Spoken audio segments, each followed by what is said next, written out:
Hello, and welcome to the Future of Tourism podcast.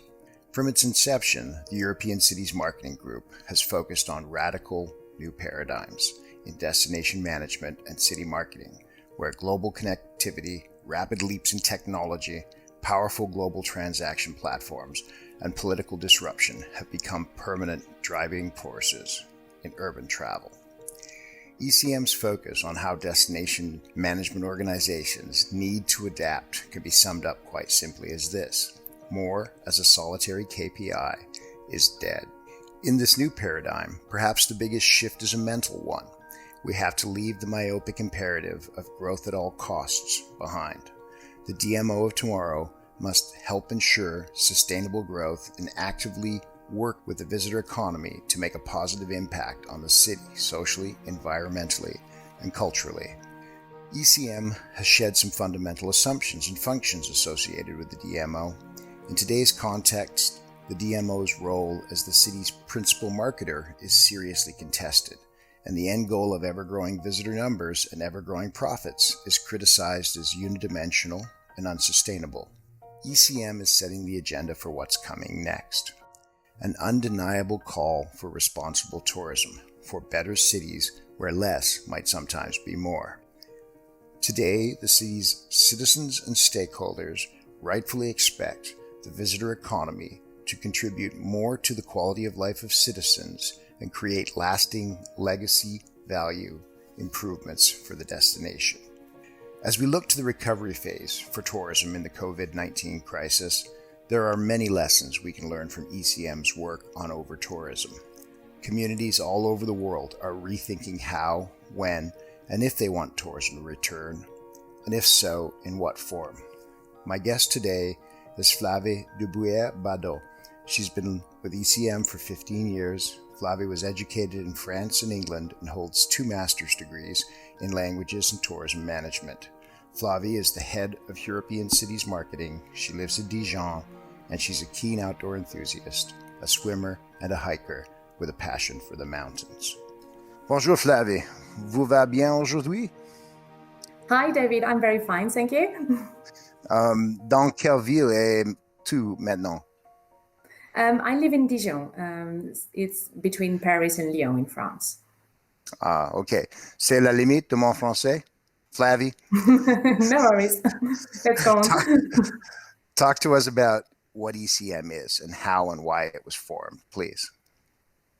ECM is the European network of city destinations.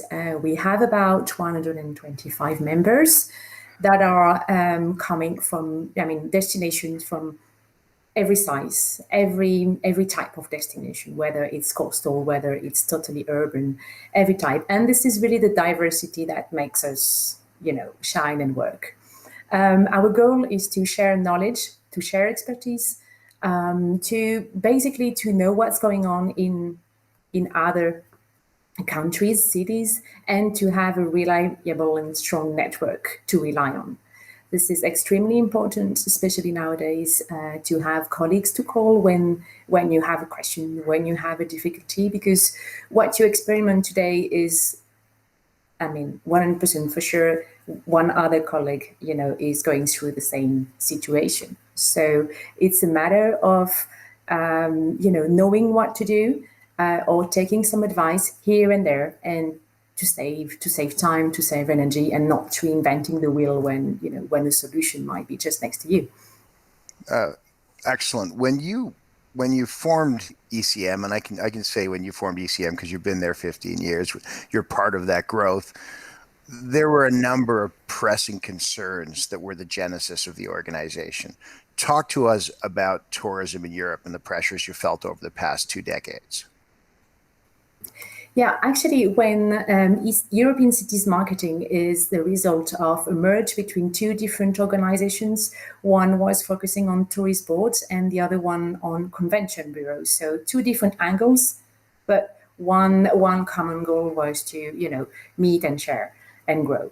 That was a context. And basically, at least in Europe, those convention bureaus and tourist boards were, most of them, part of the same organizations. So it made sense. This merge made perfect sense.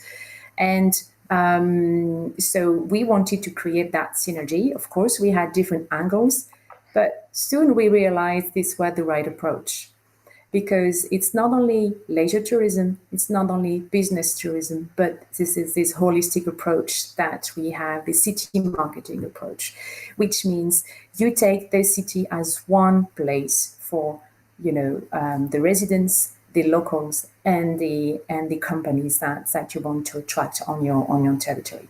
So we were doing that, for the sake of creating synergies and being more efficient. But then soon we realized that we were, in the right trend, in the right approach that that was coming up at that time. And then since 2016, we have integrated this city marketing approach in our strategy. What I did not say before is that ECM, European Cities Marketing, was created in 2007, so that means 13 years ago. And I used to work for one of those organizations, which we merged with. So in the European Cities Marketing model, especially over the last decade, the incredible pressures of something that we call over tourism, or my friend Bill Geist calls badly managed tourism.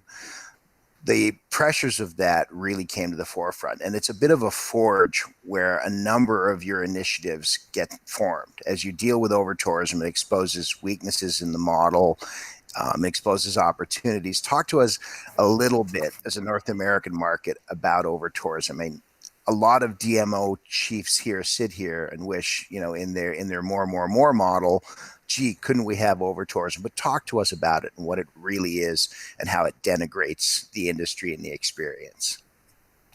Yeah, if it were, if we were like 15 years ago, maybe we would have had a different approach. I remember when the low-cost carriers, came in and etc. Everyone was so happy to get more and more and more tourists, and suddenly those most visited places were the first one to be hit. Those that are like mono activities and that they rely almost 100% on tourism. I'm talking about Venice, Dubrovnik, those cities that are highly, into this, and suddenly. It came to us, and at first sight we said, okay, this is a kind of isolated situation for those very, very touristic destinations.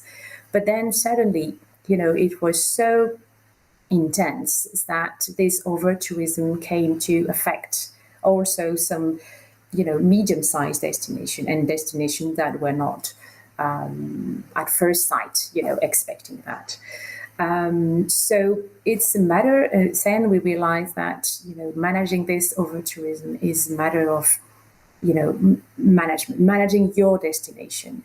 It's about communicating with your stakeholders, and it's about also shifting from, the old DMOs that was like promoting and marketing your destination. Now we shifted, like 5 years ago, when over tourism came in, we shifted to DMMOs, Destination Marketing and Management Organization, simply to fulfill this role, to have this kind of nucleus position in the city among the stakeholders, because there has to be someone or an entity that is really like coordinating everything, whether it's the brand perception, whether it is the reputation, whether it's caring about the residents as well.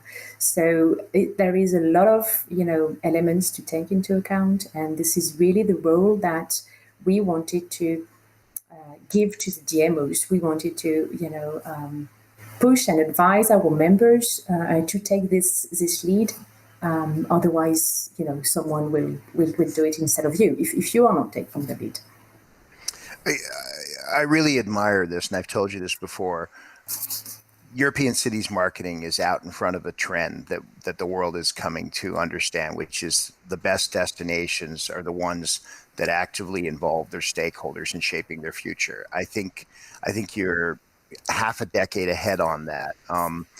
In your today's tomorrow document, you say today's world in urban travel is not what it once was, and neither is the role of the Visitor Bureau, the DMO, or the CVB.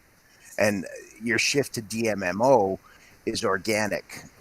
I think the pressures that are exerted by over tourism can be used as an analogy for what we're facing coming out of COVID. You now have a local population that really is vested in what happens in tourism, who comes, when they come, how often they come. Do you see that parallel? Yes, we do. We do. This is something.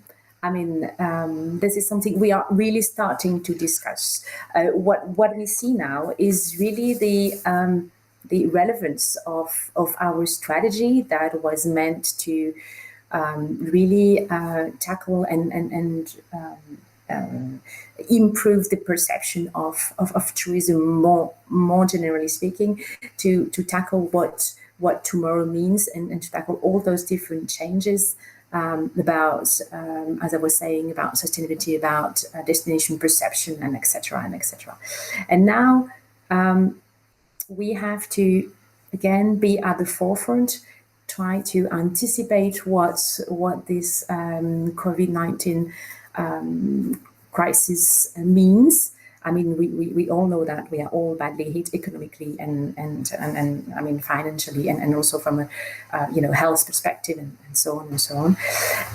So from an ECM point of view, what is very important for us is to share knowledge and to stay relevant, and to listen what's going on in the market, to listen what's going on in our members' destination, and then to be flexible, to be adaptable, and to kind of anticipate, because it's also our role to respond. It's not only it's not only the DMOs that have to respond, but we have a situation that is really out of control, for everyone. But our response needs to be controlled. It needs to be relevant. It needs to be right. And I have to say, it's not easy. Again, I mean, I do the parallel as well of our work, which is also can be in a way similar to what the DMO is doing, because the DMO is the nucleus for the destination, but we are the nucleus for all the destinations in Europe. And what we need to do as well is to continue, keep that community which is functioning very well, which is very strong at the moment. And what we do is we keep on, offering our members means and ways to dialogue together, and then to find some answers. So this is where our relevance is. So when you talk about messaging down to stakeholders and back up to ECM, and including the DMO and the DMMO in that chain, you're able to do that because you've purposely built, or your destination partners have purposely built stakeholder networks in their destinations. They now engage a wider swath of players, from politicians to party planners, from parks operating to events and attractions. How hard was it to build that stakeholder alignment? I'm assuming, for every major DMO in Europe that shifted to an ECM model, stakeholder engagement has always been one of the tough things to do. Talk to me about how you started that. It is indeed very difficult task to do, and I would say it's a permanent task as well. And so what the DMOs need to be aware of is that they have to keep permanent contact, and even if there is no concrete way they can help at the moment. I'm just referring to the principle. I mean, to the beginning of this crisis, where everyone was a bit, under shocked and paralyzed and locked down. No one really knew what was the solution, and there was no immediate solution. However, the successful way to do at that time was really to take a phone and call your stakeholders and see what are the different challenges they are facing, and etc. And keep that dialogue so that when the situation is changing, when the recovery is there, well, then the relation still exists. So in those difficult months that we had, the relationship, of course, was different, but it has to be there. It has to stay there, and that's very that's a key to success, I would say. Of course, the relations with stakeholders is unique in every destination, so it's difficult for me to to give you some. I could give you hundreds of examples. But the situation is very unique. It depends on the size of the city. It depends on the way it's structured. It depends on their also dependence to tourism or not. That it depends as well on the yeah. I completely echo that point, and it brings to mind Theodore Levitt's globalization of marketing. Think globally, market locally. There are great destinations all over the world where stakeholders are well aligned. And I will underline, it's usually the product of really motivated people who care, who go out and do exactly what you said, which is stay in contact with stakeholders. Don't meet them in a facile sense once a year at a big event, shake their hand and send them home. You need, in this modern, wired, connected world, literally to be in constant contact with your stakeholders, don't you? Indeed. That's a clear way to success.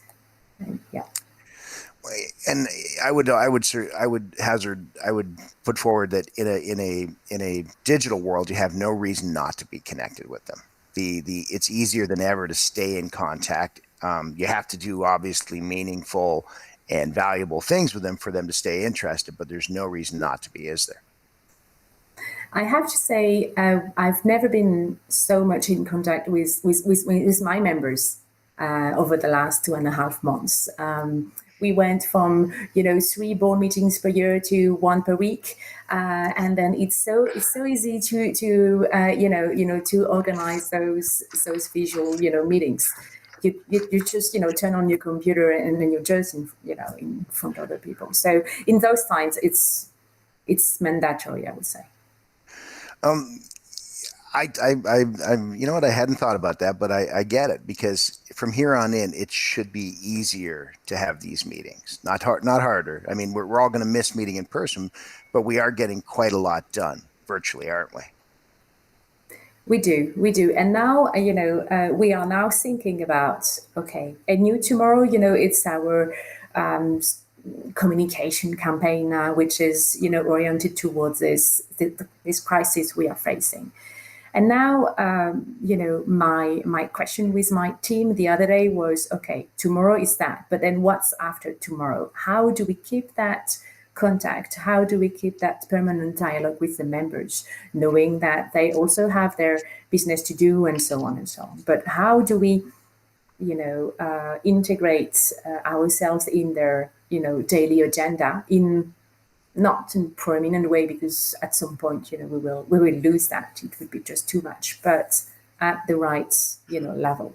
So a rather bold statement in the Tomorrow Today document, or Today Tomorrow document. The KPI of more is no longer sufficient. And that's a really great statement. But how do you do that? How do you deal with that with stakeholders who, obviously more is better for them from a business perspective, but how do you get them to share that idea of balance? I think that at least in Europe, this idea is coming more and more on the table. This is a common understanding that if we continue that way, if we continue to have overcrowded destination, if we continue not to be able to breathe, in this region of the world, then we're just, going to face a war, and that's going to be,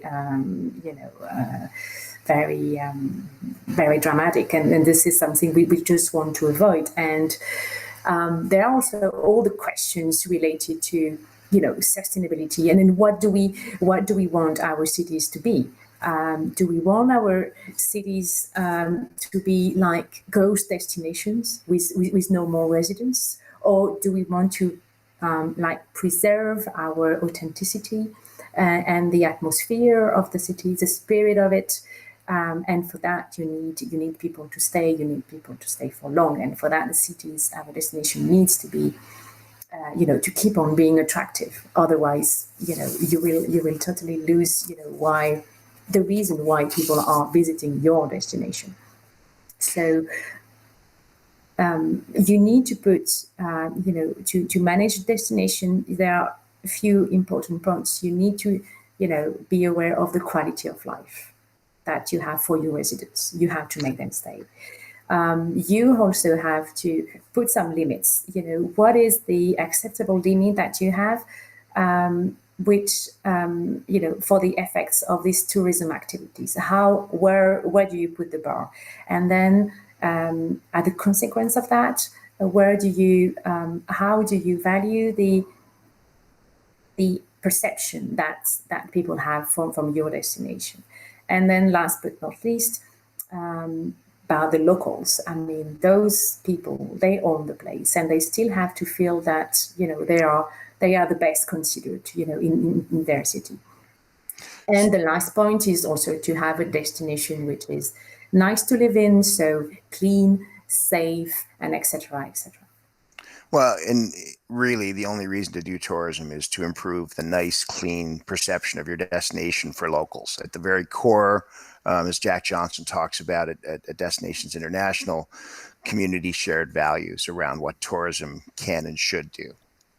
So when I look at Europe, I see a similar recovery to Canada or to the US, which is obviously high volume air travel will come back slowly, if at all. So you're going to see a lot of drive market travel inside Europe for the next 18 months. My gut tells me that tier one cities actually will not be as attractive as really well turned out tier two cities. So going to Paris seems a little daunting to me. Going to Ljubljana in Slovenia is kind of attractive. I mean, there's a beautiful little town that's done a really good job of metering tourism. It doesn't feel overcrowded, but it's as Euro urban as Prague when you walk through it. Are there other examples of European cities that you like to point to? I'm sure that this crisis will be the opportunity for all the visitors to discover new destinations. That's for sure.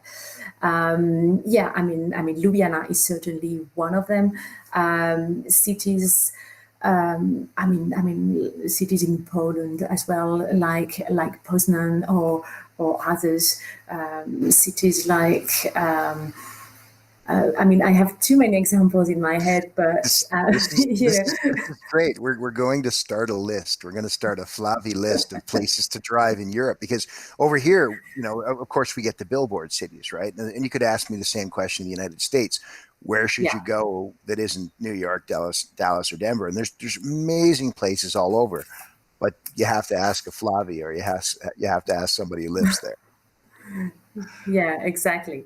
Exactly. So, this is also about, a matter of the type of destination you want to enjoy. If it's urban life there, and it also depends on the culture and on the different values that are also in those destinations. But I think that the winners of before Corona will certainly be different. That's for sure. Yes. And I would say those cities that are strongly relying on international markets, they are in danger. No matter if they are, small city or bigger cities. But if you have a destination which is not relying enough on domestic market or neighboring countries, then you are more in danger than others. That's for sure. So what you often see in second tier cities is a lack of resources when it comes to managing tourism. That has to change. Here we talk about the fact that if you're not integrated with the city's overall strategy, are you really part of the city? How do we what's your advice to second-tier destinations as they begin mobilizing towards stakeholder engagement? A lot of them have a lot of work to do there. I personally have always found you need something to rally around in order to engage stakeholders, whether it's a destination assessment, whether it's a role and function assessment, but you've got to find a way to engage those stakeholders. What are some of the effective ways in this crisis now that we can reach out to stakeholders that we don't currently talk to? I share what you just said, David. It's about coming to them and find a common message, a common objective. I mean, in those difficult times, it's also about it's about helping people. We have seen some exhibition venues transform into hospitals. We have seen a lot of different initiatives to also keep on promoting and showing the spirit of your city, despite everyone being at home. But we could have seen some very emotional videos. Madrid was one of them, Portugal was one of them. But those videos that, there you could feel the spirit of the destination. And this cannot be done alone. I mean, this has to be, all of those initiatives have to be, jointly created, promoted, and supported. So when you look at this and you look at it from the cities that were under the most pressure, and I will use Barcelona as an example, which is, it just seems to be the hottest place on earth. Even I was there in the last 2 years, so that says something. This crisis is a bit of a pause for them to reset and reorganize. I know the tourism bodies and the tourism groups there have really been working hard on sustainable tourism. This actually might give them a boost with their messaging, correct? I think so. Yes, definitely. And again, here, I mean, in this specific example of Barcelona, talking to stakeholders will be key. Talking to residents as well will be key, because there were quite a lot of conflicts between the residents and the touristic population, and it was not easy for for Barcelona to make those tourists accepted. So you have different ways around that, and I think that now the main challenge for them will be to take care of the local people and show them once again that tourism is beneficial, of course, but in a managed way and in a very sustainable way. Managing those flows, managing those different tourist attractions, and spreading the people, and probably having less people at a time, and etc. And then using more and more technology as well to manage that can be one of the solutions for sure. That's a really important point. We've talked about the disruption that comes with over tourism, the disruption that comes with cheap, highly accessible air. We haven't talked about the disruption of technology, which we all lived in for the past decade. I said on this podcast before, we all woke up at some point during these last 2 months and said, wow, we're not nearly as digitally prepared as we pretended to think we were. Whether it was a bad conference call or a bad document, we know that the technology that can power the growth of tourism has been in place for a decade, and we really are just starting to use it effectively. So talk to me a little bit about the role of digital technology, social media in the new tourism world, in a world where you have underlined the fact that the DMOs key role is no longer marketing, or no longer traditional marketing. Yeah, I think that, as we have seen now, we are all working differently for the last 2 months. We all have been working differently. And I think that we will, some of those, digital ways of working will remain and will have to remain.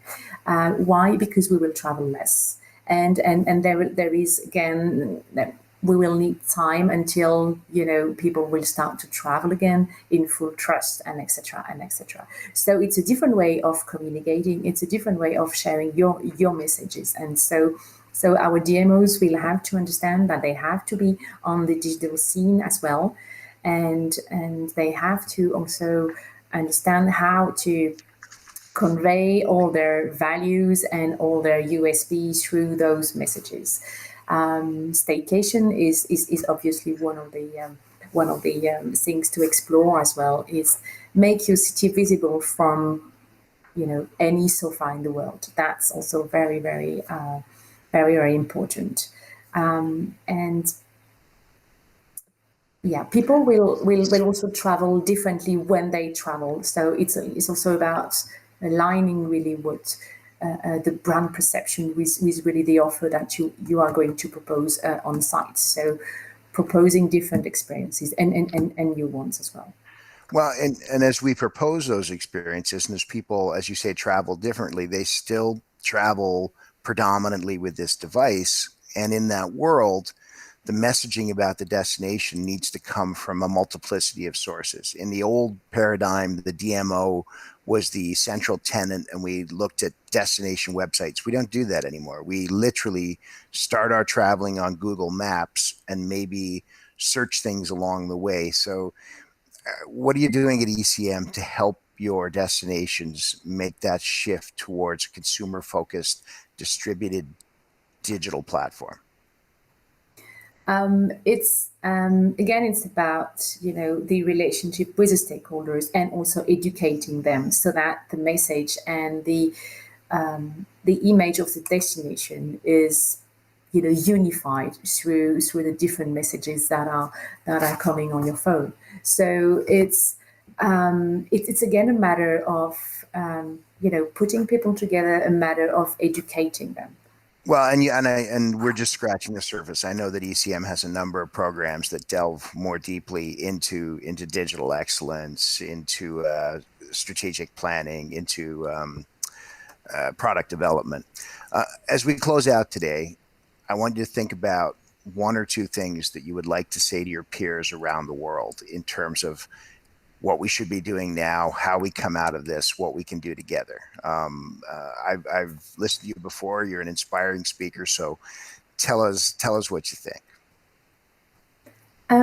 I think that, I mean, in a general way, and especially in this pandemic situation, we are all in the same situation. So we have to face that together. That's the only way. And I mean, it doesn't matter if my city is bigger than yours or whatever. I mean, those considerations are all gone. I mean, I think in like 2-3 weeks, everything was just gone. So I hope that this will be the opportunity to build some new partnerships and to extend our scope and like try to think a little bit further, and not only in the tourism sector, but also going beyond that, because tourism has this chance to be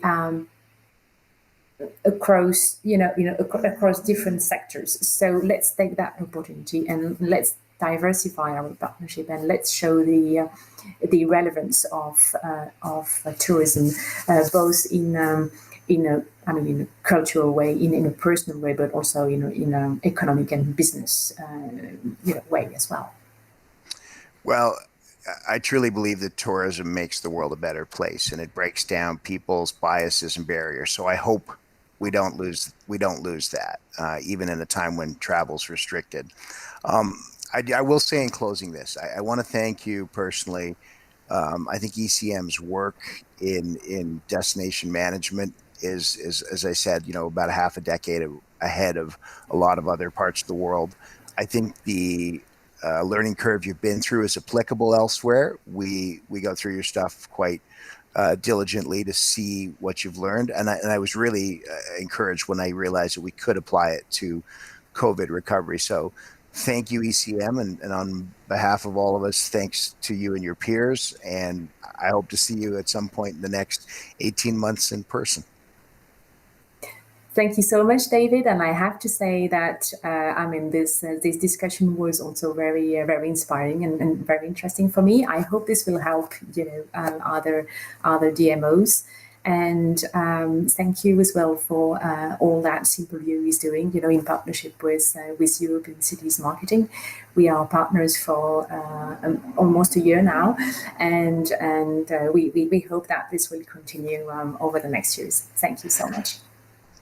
Au revoir, mon ami. Merci beaucoup. Au revoir, mon ami.